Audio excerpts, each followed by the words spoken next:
What's going on YouTube? Blazeshadowthorn here, back again with another mono type battle. This one's gonna be mono poison versus mono dark. I'm thinking about starting this new series. It's mono Mondays where I have a Wi-Fi battle with mono team.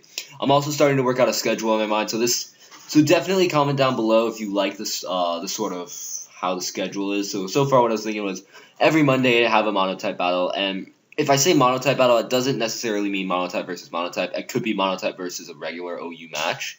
But so long as I'm using a monotype, it'll count and have that as a Wi-Fi battle up for Mondays. Tuesdays is sort of going to be like a showdown / any game I feel like playing, or just a not upload day. It's sort of like my relaxing day. Like if I want to put up a showdown live or something like that, I'll do it on a Tuesday. Wednesday is going to be just a regular old Wi-Fi battle. Just OU, RU, NU, Ubers, whatever I feel like playing. Just put up a Wi-Fi battle. Kind of like what I've been doing now with Wi-Fi battles. Thursday is going to be kind of the same way as Tuesdays, which sort of like any game, kind of like an off day for like Showdown Lives or something like that. And then Friday is going to be a Wi-Fi battle with a face cam on it. So if you like kind of how that sounds, definitely comment that down below because I really want to hear what you guys think of the schedule.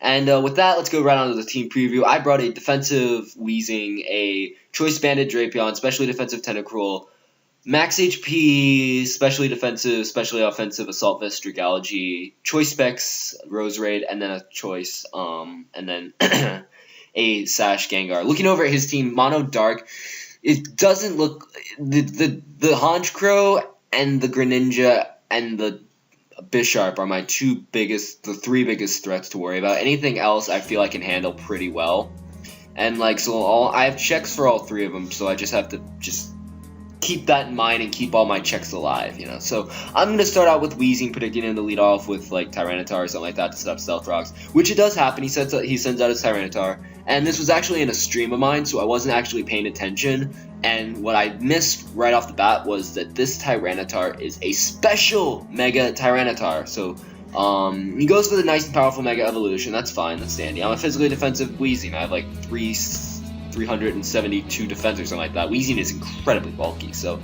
what I'm going to do is I'm going to go straight away for the Toxic, because I know I can take anyone. Max HP, max defense, both. I can take any hit you want to go for.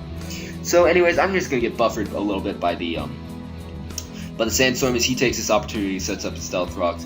That's fine, Rocks don't really hurt me too much in this battle, so I'm not too worried about him. So, you know, he's going to get hurt by some poison damage.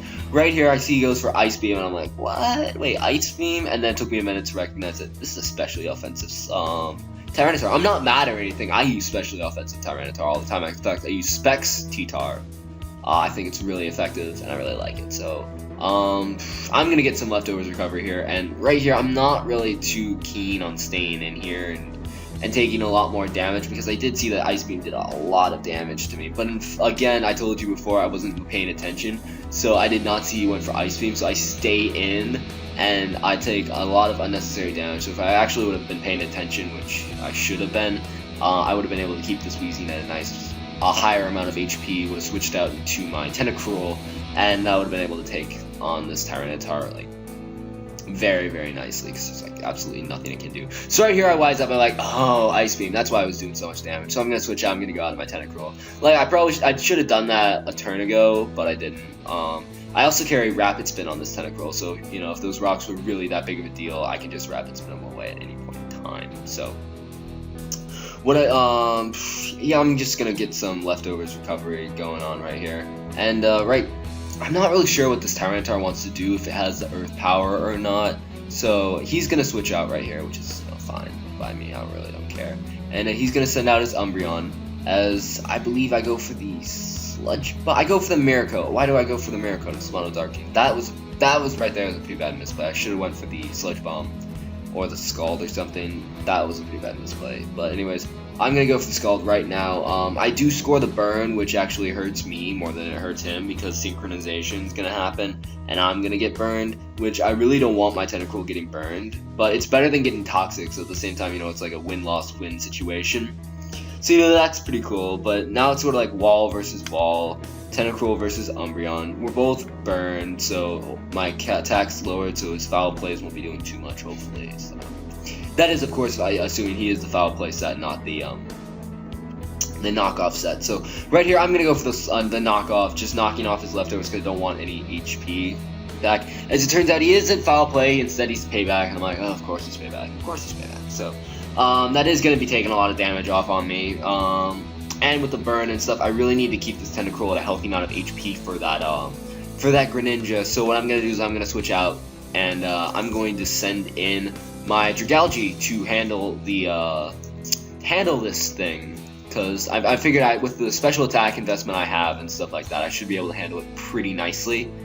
And then from there, I can just start like whittling it down with burn damage and stuff like that. He instead goes for a wish, so that's fine. Right here, he goes for payback, which actually turns out this Umbreon's faster than this Dragalge, which I did not even know about. I didn't even know about that. But I go for the Focus Blast. Lucky for me, I do hit, and I am able to knock out this Umbreon, which is pretty awesome. So, the special attack investment I have, and it's paying off. I'm able to knock it out. So now he's going to go out into his Honchkrow, and this thing's a bit of a problem. He turns out he has Sucker Punch. Well, it turns out I didn't actually think he'd go for Sucker Punch. I am actually able to live. Which is beautiful. I go for the Scald, hoping to get the burn, but unfortunately, and I do get the burn, which is amazing. I was about to say unfortunately I didn't, and then I realized I did get the burn, so that's pretty awesome. So right here, I want to save my Dragalge for Death Fodder for later. So I'm going to switch out. I'm going to go out into my Weezing, kind of his Death Fodder, thinking maybe he'd go for another Sucker Punch or something like that. As he does actually go for a Sucker Punch, which is pretty cool, which means I can rack up some more burn damage on this Honchkrow. So that's basically what I'm going to do. I'm just trying to weaken this Honchkrow down to a revenge killable range of HP. He decides to go for a Brave Bird right here. That's fine. That is going to be able to knock out my Weezing. I didn't really need Weezing for anything anymore. It was just sort of like Death Fodder. I was kind of half hoping that because if it was burned, I'd be able to live and knock it out with a Sludge Bomb, but I don't. It's unfortunate. But he's going to get Moxie activated right here. I'm not too worried about it because he is still burned. And with the range of HP that he's at with the burn damage, I'm pretty sure I can knock this thing out with its Rapid Spin, and at the same time get rid of these rocks, because these rocks are now turning into a bit of a problem.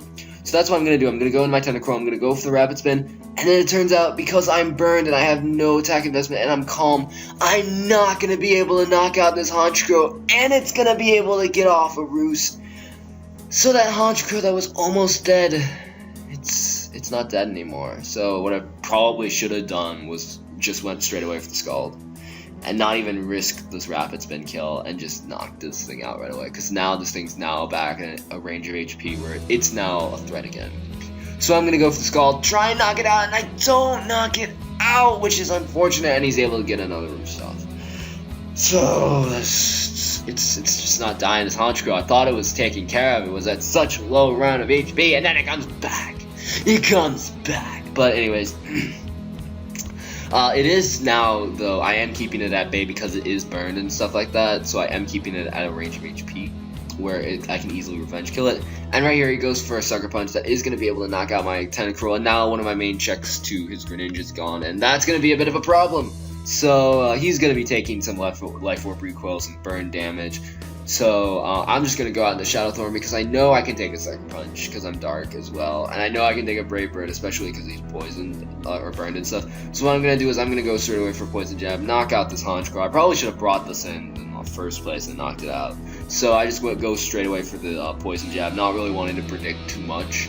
Because, like, the only other thing I have is Ice Fang, and he has checks to Ice Fang as well, so I didn't really want to bring in Ice Fang. So what I'm going to do is I'm going to switch out.